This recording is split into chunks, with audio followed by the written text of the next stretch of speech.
నమస్తే, నేను మీ Gopi. Welcome back to our channel. ఈరోజు మన వచ్చరికి సీనియర్ జర్నలిస్ట్ ఎమ్మంది రామారావు గారు ఉన్నారు. సార్ నమస్తే. సార్ నమస్తే అండి. సార్ శ్రీరెడ్డి ఒకప్పట్లో వైఎస్ఆర్సీపీకి వెళ్ళి బాగా అగ్రెసివ్గా మాట్లాడే ఒక సినిమా యాక్టర్ అని చెప్పుకోవచ్చు. సో ఆమె మరలా ఈరోజు జనసేన పార్టీలోకి మారుతున్నారు, వెళ్తుంది. ఖచ్చితంగా జనసేన పార్టీ వాళ్ళు ఆమెను ఆహ్వానిస్తారని కొన్ని వార్తలు అయితే వస్తున్నాయి. సో ఈ వార్తల్లో ఎంత నిజం ఉందంటారు? వార్తల్లో నిజం లేదండి, ఇది గాలి వార్తే కానీ నిజం లేదు. అసలు శ్రీరెడ్డిని ఒక స్పోక్స్మెన్గా పెట్టుకున్నామంటే మన స్థాయి ఎంత దిగజారిపోయినట్టు. ఇప్పుడు స్పోక్స్మెన్గా అధికార స్పోక్స్మెన్గా పెట్టుకోవడం కాదు, ఆవిడే ఇచ్చుకుంది. అంటే వైసీపీలో ఇప్పుడు ఎవరికి ఏ అన్యాయం జరిగినా సరే ప్రశ్నించే ఒకే ఒక ముఖ్యమైన గొంతుకు ఎవరంటే శ్రీరెడ్డి. దాంట్లో కొంచెం మసాలా జోడించి కొన్ని బూతులు, కొన్ని నీతులు అవన్నీ ఉంటాయి, కొంత దాన్ని ఏమంటారు అభినయం, ఇవన్నీ జోడించి బాగా చెప్పింది, మొత్తం చెప్పింది మాట. అంటే వాళ్ళ మీద ఎగవాలితే ఈవిడ మీద దుడ్డు వాళ్ళినట్టుగా ఫీల్ అయ్యింది చెప్పింది. ఏమనంటే అధికారంలో ఉంది కదా, మనల్ని కూడా ఒకసారి బెదిరించింది. ఏమన్నారు మిమ్మల్ని అంటే ఇంకోసారి కానీ ఏమైనా చేసినట్టయితే తగిన చర్య పోలీసులు ఫిర్యాదు చేసి తగిన చర్య తీసుకుంటామని. నాకు ఇందులో ఏం జరిగిందని అసలు నీ ఉనికి నీకు తెలియాలి కదా. నువ్వెంతవరకు కరెక్టో నువ్వు అనుకోవచ్చు, నీ చుట్టూ ఉన్నవాళ్ళు అక్కడే జగన్మోహన్ రెడ్డి పతనం అయిపోయాడు. మనం చేస్తున్న పని మనం మంచిగానే ఉంటుంది. ఒకటి మర్డర్ చేసిన అడగండి, ఎందుకు చేసావంటే కారణాలు కావచ్చయ్యా, నా కసి తీరింది అంటాడంతే. అది వాడికి మంచిది కావచ్చు, చుట్టూ ఉన్నవాళ్ళు పరిశీలకులకి ఏమయ్యా పెళ్ళం పిల్లలతో ఉన్నావు, నువ్వు అలా మర్డర్ చేస్తే నీ వాళ్ళు ఏమైపోతారు అంటారు కదా.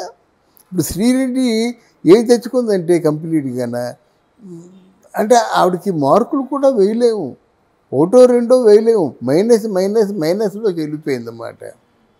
అంత బూతులు మాట్లాడేటండి. ఒక అధికారికంగా మీ పార్టీ గవర్నమెంటు అధికారంలో ఉంది, నీకేదో మీకు బ్యాక్ బోన్గా ఉన్నంత మాత్రంలో ఒక ఒక పర్వర్టెడ్ డైరెక్టరు, ఆయన పెర్వర్షన్ ఉంది, మీకు పెర్వర్షన్ ఎందుకు? ఆయన మీకు ఏదో డబ్బులు ఇచ్చి చేయమని చెప్పాడు, తర్వాత ఇంకెవరో సంజన సుకన్య అనేవాళ్ళు వచ్చి మీకు సపోర్ట్ చేయవచ్చు. కానీ మీ ఉనికిని గురించి మీరు ఆలోచించుకోవాలి కదా. నువ్వు ఎందుకు వచ్చావు, ఆర్టిస్ట్ అవుదాని వచ్చావు. ఏదో మొత్తానికి ఏంటంటే ఇక్కడ ఆర్టిస్టులకి వేషాలు రావడం లేదని ఏదో అర్ధనగ్న ప్రదర్శన చేసావు. మొత్తానికి ఏంటంటే ఒక ఛానల్లో ఉన్న వాళ్ళ ద్వారా నువ్వు బాగా పాపులర్ అయిపోయావు. తర్వాత ఆ ఛానల్ వాళ్ళు నీ హ్యాండ్ ఇచ్చేశారు. తర్వాత నీ బూతులు వినడానికి మిగతా వాళ్ళందరూ వచ్చారన్నమాట. అదే నీ బూతులు సమాజాన్ని మారుస్తాయా, లేకపోతే నీ నీతులు సమాజాన్ని మారుస్తాయా, లేకపోతే నువ్వు వండినటువంటి చేపల పులుసు సమాజాన్ని మారుస్తుందా? నువ్వు ఏదుకుంటే మాకెందుకు? ఏదైనా మంచి విషయం అయితే చెప్పు. న్యాయం ఎప్పుడు ఏకపక్షంగా ఉండదు కదా. న్యాయం ఎప్పుడు ఒకరికే జరగదు కదా, ఒకరే న్యాయం చేయలేరు కదా, కొంత అన్యాయం ఉంటుంది కదా. అది మీ పార్టీ వారైనా ఇంకో పార్టీ వారైనా సరే ఆ న్యాయాన్ని ఎత్తి చూపించు, అలాగే అన్యాయాన్ని కూడా ఎత్తి చూపించు. అదేది కాకుండా 5 సంవత్సరాల్లో తెలుగుదేశం జనసేన పార్టీలు ఏదీ మంచి పని చేయలేదా? ఏది మంచి పని చేయకపోయినట్టయితే వాళ్ళ మీద అంత అభిమానం ప్రజలు ఎందుకు పెంచుకుంటారు? అప్పుడు నువ్వన్నీ మాట్లాడి కూడా గాలి మూటలే కదా, నీటి మూటలే కదా, ఏమి అసలు విలువ లేని కదా. అలాంటి జీవితం ఎందుకమ్మా నీకు? తప్పు కదా. ఆ బూతులు మాట్లాడావు, తిట్టావు, ఏమైంది? ఇప్పుడు ఏమైంది? జనసేన పార్టీ వాళ్ళు చేర్చుకుంటారా? తరిమేస్తారు.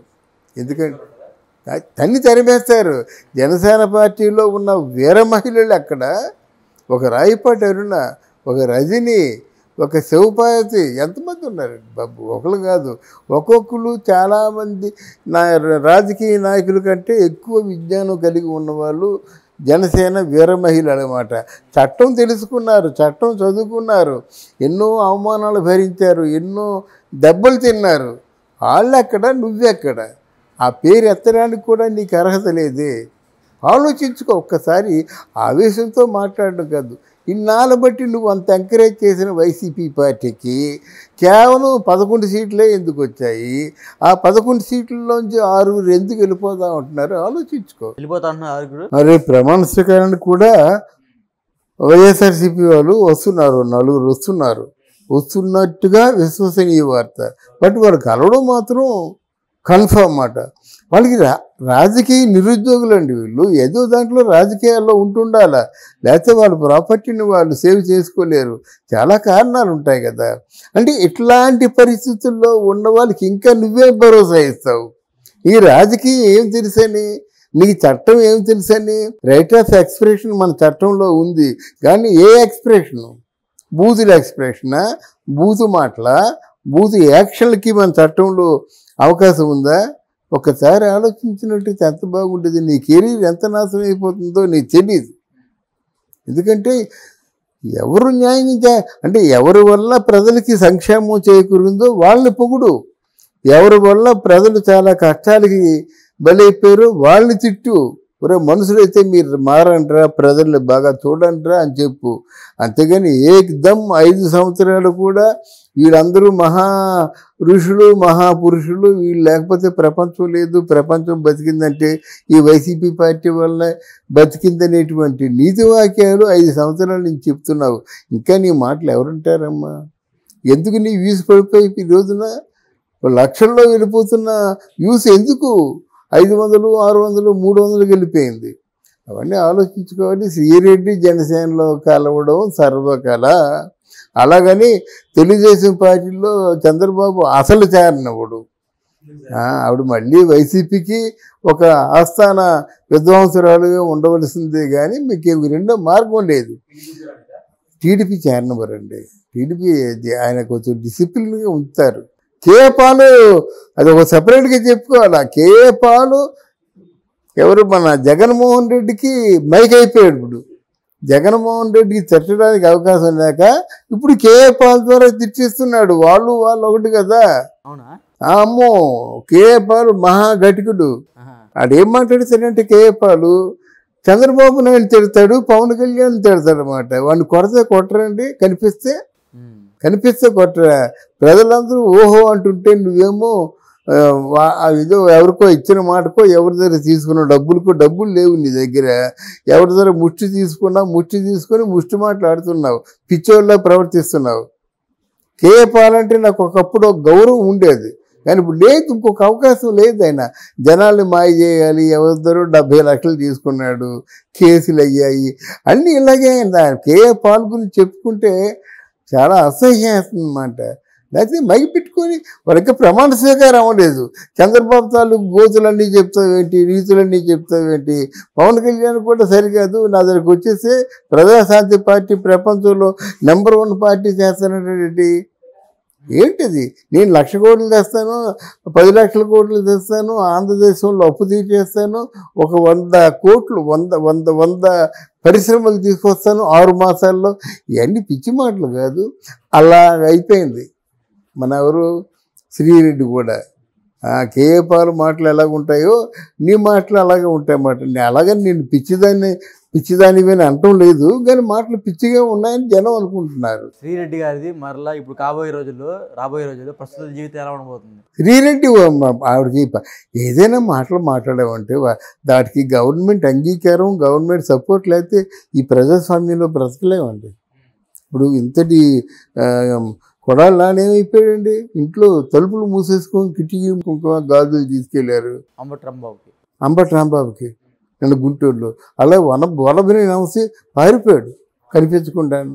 పేరు నాన్న అక్కడ లేకుండా కొడాలి నాన్న ఇంట్లో దాక్కున్నాడు. ఈ ప్రజాస్వామ్యంలో అధికారంలో ఉన్నవాళ్ళు ఏమైనా చేయొచ్చండి.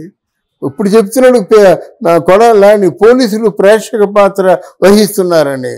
మరి మీ తాలూకు పరిపాలనలో ఏం చేశారయ్యా? పోలీసులు వాళ్ళు ప్రేక్షక పాత్ర కాకుండా ఏదైనా వాళ్ళ బాధ్యతని నెరవేర్చుకుంటే మీరు అలా పేటరేగిపోతారా?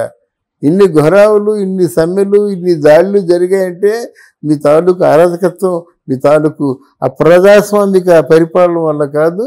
ఇప్పుడు నీకు న్యాయం, ధర్మం ఎన్ని గుర్తుకొచ్చాయా? ఎందుకంటే అంతకుముందు కూడా నీకు ఉండాలి. ఎవరైనా రమ్మని చెప్పు, టచ్ చేయమని చెప్పన్నావు. సూపర్ స్టార్ రజనీకాంత్ లాడు వాడినేమో బొచ్చు ఏముంది అక్కడ, పీచిగడ్డం వాడి తప్ప ఏం లేదు, అక్కడ హీరో ఇక్కడ జీరో అన్నావు. నీ మాటలు ఎక్కడ పోతాయి? అందుకే ఒకసారి నోరు జారిన తర్వాత చరిత్రలో ఆ మాటలు ఉండిపోతాయి. నువ్వు కాలగర్భంలో కలిసిపోయినంత వరకు ఆ మాటలు ప్రజలకు గుర్తుంటాయి. ఆ మాటలు తిన్న వాళ్ళకు కూడా గుర్తుంటాయి. ఎంత బాగా చెప్పాడని రజనీకాంత్. మనం వెళ్తుంటాము, మాట్లాడేవాళ్ళు మాట్లాడుతుంటారు, విమర్శించేవాళ్ళు విమర్శిస్తుంటారు. మనం మటుకు మన ప్రయాణం సాగిస్తూనే ఉండాలి. అర్థమైందా రాదా అన్నాడు. ఆ ఒక్క మాట చాలు. థ్యాంక్ యూ అమ్మా, థ్యాంక్ యూ వెరీ మచ్.